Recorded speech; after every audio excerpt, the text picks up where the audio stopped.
Welcome to Behind the Curtain, IMO. I'm Betsy Jordan. The North Carolina Supreme Court race took the longest to certify than any election in history. Why was that? Is it because there was a question about who had won the election? No, not ever. Griffin lost, Riggs won, Griffin challenged over and over again. He took it all the way up as far as he could take it. So he lost several times in that election. What they were trying to do in the North Carolina Supreme race this time was to purge 60,000 votes, most of them military. And one of the reasons that they did not win this vote is because of the military veteran, not veterans, but active duty people or service people who wanted to exercise their right to vote. They wanted to take that away from them. But does that mean that that fight, that particular war is over? No. What it means is that they will try it again. Republicans will try to challenge elections over and over and over again until they throw out enough votes so that they have their way. This is expensive. This is a little insane because all they're doing is thwarting the voters' wishes. But you see, this is what I meant when I keep saying over and over again, your rights are being taken away from you. Voting rights. They're looking for absolute power, absolute control. Now, because that vote has been certified, Allison Riggs will go in and serve on the North Carolina Supreme Court.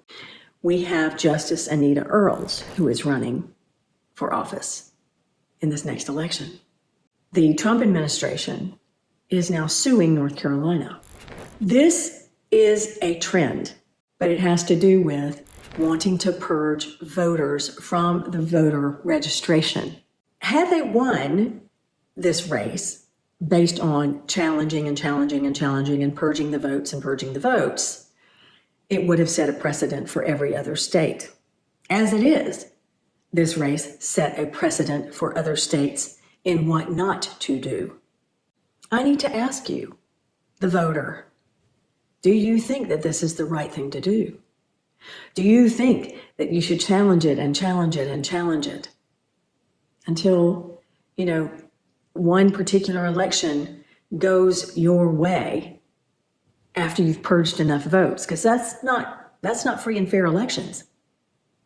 That's pretend elections. Those are the kind of elections Putin has in Russia. A pretend democracy, pretending that it's for the people. Now, there is a movement. It is called Money Out of Politics. It is being led by a veteran Republican who is a two-time Trump supporter, but he could not support Trump in this last election, and he cannot support Trump now because of how many ways he is hurting veterans in our country.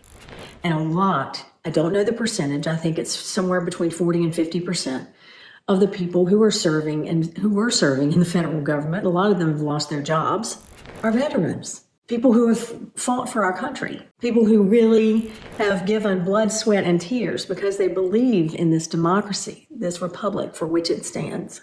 And they have fought and died for it. Some, of course, who have lived, went on to serve in the federal government, working for us. This money out of politics is born out of a concern that the wealthiest of the wealthy can buy our votes. Buying votes is illegal, and having a lottery for registrations is cutting it very, very close. So I'm going to ask you to question what you hear, to really do your own fact checking.